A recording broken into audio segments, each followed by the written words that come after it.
Assalamualaikum warahmatullahi wabarakatuh. Adik-adik, apa kabar semuanya? Semoga sehat dan selalu berada dalam lindungan Allah. Baik, sebelum kita memulai pembelajaran, mari kita mengucapkan basmalah bersama-sama. Bismillahirrahmanirrahim. Nah, pada pembelajaran sebelumnya, kita sudah membahas mengenai definisi apa itu zakat, kemudian kepada siapa itu zakat harus dibayarkan, dan lain sebagainya. Nah, pada pertemuan kali ini, kita akan membahas mengenai harta yang harus dijakati, cara menghitungnya, dan undang-undang tentang zakat. Langsung saja. Di sini ada harta yang harus dijakatinya berupa zakat an'am atau binatang ternak. Ada unta. Di sini ada nisabnya. Ada kalau misalnya nisabnya 5 ekor unta, maka dalam waktu 1 tahun zakat yang harus dikeluarkan kadar zakatnya adalah 1 ekor kambing usia 2 tahun atau 1 ekor domba usia 1 tahun. Mohon maaf. Kemudian yang kedua, kalau nisabnya 10 ekor dalam waktu 1 tahun, maka kadar zakatnya 2 ekor kambing usia 2 tahun atau 2 ekor domba usia 1 tahun. Kemudian ada ketentuan lainnya. Jika aset mencapai 140 ekor unta, maka cara menghitungnya adalah setiap kelipatan 40 ekor unta, maka zakatnya 1 ekor unta betina usia 2 tahun. Dan setiap kelipatan 50 ekor, zakatnya 1 ekor unta betina usia 3 tahun. Kemudian, dalam zakat binatang ternak ini ada yang namanya istilah wakos, yaitu jumlah harta yang wajib dijakati itu sudah mencapai 1 nisab, tapi belum mencapai nisab lainnya. Jadi di antara keduanya, misalnya nih, ini kan ada nisab 5 ekor, terus nisab berikutnya adalah 10 ekor.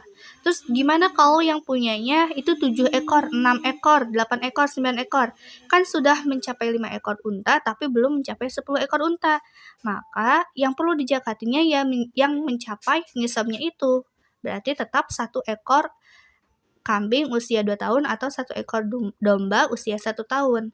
Meskipun misalnya binatang ternaknya itu 7 ekor, karena belum mencapai nisab berikutnya. Begitu juga untuk binatang ternak yang lainnya ya. Kemudian, contohnya di sini. Kalau seseorang memiliki aset 240 ekor unta, maka zakat yang harus dikeluarkannya adalah 4 ekor unta betina usia 3 tahun dan 1 ekor unta betina usia 2 tahun. Contohnya, kenapa begitu? Karena dalam 240 ekor unta itu terdapat kelipatan 50 sebanyak 4 kali dan ada kelipatan 40-nya 1 kali. Jadi, zakat per 50 unta itu kan 1 ekor unta betina usia 3 tahun. Maka dikalikan 4, jadi 4 ekor unta betina usia 3 tahun. Kemudian ditambah dengan yang kelipatan 40-nya, itu adalah 1 ekor unta betina usia 2 tahun. Selanjutnya, zakat an'am binatang ternak berupa sapi atau kerbau. Itu nisabnya ada 30 ekor. Zakat yang wajib dikeluarkannya kadarnya adalah 1 ekor sapi usia 1 tahun. Apabila nisabnya 40 ekor, mencapai 40 ekor, itu 1 ekor sapi usia 2 tahun. Kemudian di sini juga sama seperti tadi, berlaku per kelipatan. Kelipatan 30 ekor, zakatnya adalah 1 ekor anak sapi usia 1 tahun. Kalau kelipatan 40 ekor, zakatnya adalah 1 ekor anak sapi usia 2 tahun. Ini berlaku juga untuk zakat kerbau. Contohnya, aset 70 ekor sapi. Zakatnya adalah 1 ekor anak sapi usia 2 tahun dan 1 ekor anak sapi usia 1 tahun. Karena dalam 70 ekor tersebut terdapat kelipatan 40 dan kelipatan 30 yang berlaku dengan ketentuan tadi. Selanjutnya, mengenai zakat an'am, binatang ternak dalam bentuk kambing atau domba. Itu nisabnya ada 40 ekor, 121 ekor, 201 ekor, dan 400 ekor. Nah, untuk kelipatan berikutnya yang mencapai 500 ekor, maka perhitungan zakatnya itu berubah, yaitu setiap kelipatan 100, zakatnya 1 ekor kambing usia 2 tahun atau 1 ekor domba usia 1 tahun. Terus yang 450 itu gimana? Itu termasuk ke dalam istilah wakos tadi, belum mencapai nisab berikutnya. Berarti tetap yang dibayarkan dengan nisab 400 ekor tadi. Contohnya, seseorang yang memiliki 500 ekor kambing atau domba, maka zakatnya adalah 5 ekor kambing usia 2 tahun atau 5 ekor domba usia 1 tahun. Karena kelipatan 100 dikali 5. Nah, ini yang tadi telah dijelaskan ya, istilah wakos. Selanjutnya mengenai zakat tumbuhan. Nah, di sini ada jenis-jenis tanamannya, itu berupa padi, biji-bijian, kacang-kacangan, umbi-umbian, buah-buahan, sayur-sayuran, rumput-rumputan. Semua nisabnya ada 750 kg. Tapi kalau untuk padi, dalam bentuk gabahnya itu 1350 kg. Haulnya apa? Haulnya itu bukan setiap tahun, tapi setiap kali panen. Tergantung dari pertanian atau perkebunan itu haulnya panennya berapa kali satu tahunnya. Kalau misalnya dalam 1 tahun panennya 2 kali, berarti ya bayar zakatnya juga setiap panen 2 kali dalam 1 tahun gitu. Kadarnya di sini ada berbeda-beda. Ada yang dengan hujan, ada yang tanpa hujan, ada yang gabungan. Dengan hujan maksudnya pertanian atau perkebunan tersebut hanya mengandalkan air hujan saja, tidak memerlukan irigasi yang memerlukan pembiayaan uang. Airnya nggak perlu beli gitu. Kemudian yang tanpa hujan, itu kalau yang tanpa hujan, jadi tidak mengandalkan hujan, mengandalkannya irigasi air yang harus memerlukan biaya atau uang. Kemudian kalau yang gabungan, berarti gabungan antara keduanya mengandalkan hujan, tapi mengandalkan juga irigasi yang harus berbayar ketika misalnya musim kemarau. Itu kadar zakatnya 7,5% kalau untuk gabungan. Nah, sekarang bagaimana perhitungannya? Contohnya, Pak Ali punya pertanian, punya sawah. Sawahnya itu panennya 1.500 kg beras dalam satu kali panen itu. Kemudian irigasi yang digunakannya itu hanya air hujan saja, jadi gratis, gak perlu biaya irigasinya. Maka zakat yang harus dikeluarkannya berapa? Kadar zakatnya itu 10% karena hanya dengan hujan. Maka 10% itu adalah 10/100 dikalikan dengan aset yang dimilikinya yaitu 1.500 kg sama dengan zakat yang harus dikeluarkannya 150 kg beras. Selanjutnya ada zakat unggas dan profesi. Unggas itu seperti ayam, bebek ya, begitu.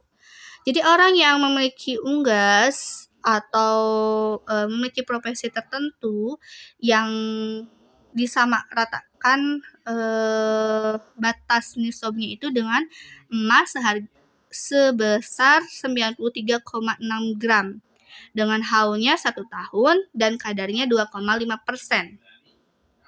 Contohnya nih, misalnya ada harga emasnya itu sekarang misalnya ya 300.000 per gram. Maka 93,6 gram emas itu setara dengan 28 jutaan. Di sini ada contoh kasusnya, Bu Santi memiliki peternakan ayam. Ayam itu kan unggas ya. Dan atau asetnya itu setara dengan 30 juta. Maka berapa zakat yang harus dikeluarkannya? Kadar zakat yang harus dikeluarkannya yaitu 2,5%. Perhitungannya 2,5/100 dikali 30 juta asetnya. Kemudian sama dengan zakat yang dikeluarkannya 750.000 rupiah. Kalau untuk harga emasnya di sini emas yang digunakan adalah emas 24 karat ya. Kalau misalnya dalam kondisi sekarang kalau nggak salah sekitar 900 ribuan. Jadi sekitar 85 atau 86 juta. Jadi orang yang berpenghasilan gaji setahunnya itu misalnya 100 juta, itu kan udah mencapai nisab ya. Nah, ketika mencapai haul itu harus dibayarkan zakatnya 2,5%. Nah, untuk yang profesi ini bisa dibayarkan 1 tahun sekali, bisa juga dibayarkan per bulan. Jadi setiap kali menerima gaji, zakatnya 2,5%, gitu ya. Nah, kemudian jangan lupa dalam mempelajari zakat ini pahami juga istilah nisab, kadar, dan haul. Udah kelihatan ya. Nisab itu adalah batas minimal harta kekayaan yang wajib dikeluarkan zakat. Kemudian kalau kadar itu presentase atau besarnya zakat yang harus dikeluarkan.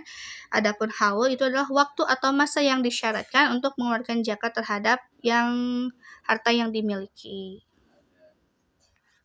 Selanjutnya, oke. Selanjutnya, mengenai Undang-Undang Zakat, itu terdapat dalam Undang-Undang Nomor 23 Tahun 2011 tentang pengelolaan zakat. Jadi di Indonesia ini ada undang-undang yang mengatur tentang pengelolaan zakatnya. Supaya apa? Supaya lebih tertata, lebih sistematis. Nah, silakan kalian dibaca kembali ya di dalam PowerPoint yang telah saya sampaikan di kelas sebelumnya. Itu di bab 1 pasal 1 ada poin-poin penting tentang zakat apa, mujaki, mustahik, kemudian ada juga Bajnas, Badan Amil Zakat Nasional, dan ada juga Lembaga Amil Zakat. Kalau Bajnas itu lembaga yang melakukan pengelolaan zakat secara nasional. Kalau Laj atau Lembaga Amil Zakat itu lembaga yang dibentuk oleh masyarakat yang memiliki tugasnya dalam membantu pengumpulan, pendistribusian, dan pendayagunaan zakat. Kemudian dalam bab 1 ditentukan juga ketentuan umum pasal 2-nya tentang poin-poin penting asas dalam pengelolaan zakat. Kemudian ada juga tujuan zakat. Jadi tujuan pengelolaan zakat itu adalah untuk mengefektifkan atau mengefisiensikan pelayanan dan pengelolaan zakat. Ya, supaya pengelolaan zakat itu lebih efektif, lebih sampai kepada orang-orang yang membutuhkan dan secara merata, untuk mengurangi kesenjangan sosial juga tentunya. Kemudian dalam bab 2-nya, pasal 5-nya itu ada pasal tentang apa itu Bajnas. Kemudian di pasal 7-nya di sini ada peranan Bajnas, pelaksanaannya. Nah, hikmah dari disyariatkannya zakat ini apa? Yang pertama, membersihkan jiwa seorang mukmin. Yang kedua, meringankan beban orang muslim yang memiliki utang. Karena dengan zakat ini kan salah satu penerimanya adalah ghorim atau orang yang memiliki utang yang tidak mampu melunasinya. Tentu itu akan meringankan bebannya. Kemudian yang ketiga, menghimpun hati yang tercerai-berai di atas keimanan Islam. Kemudian yang keempat, membantu dan menutupi kebutuhan serta kesusahan orang-orang miskin. Yang kelima, membersihkan harta dan mengembangkan serta menjaga dan melindunginya dari berbagai musibah dengan berkah ketaatan kepada Allah. Jadi diharapkan kalau orang yang kayanya, orang yang mampunya membayar zakat, maka nggak akan ada lagi orang yang dengan alasan ekonomi merasa iri dan melakukan pencurian gitu. Semoga dengan adanya zakat itu bisa melindungi kita dari musibah tersebut juga. Jadi mengurangi sedikit kecemburuan sosial.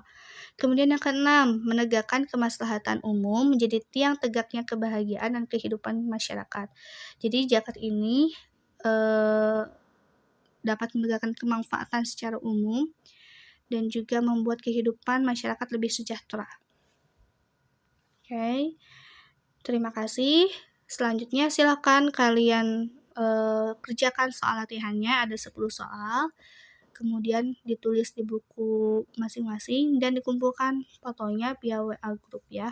Tolong dikerjakan dengan semaksimal mungkin dan dengan sesegera mungkin sesuai waktunya supaya tidak menumpuk tugasnya. Terima kasih. Wassalamualaikum warahmatullahi wabarakatuh.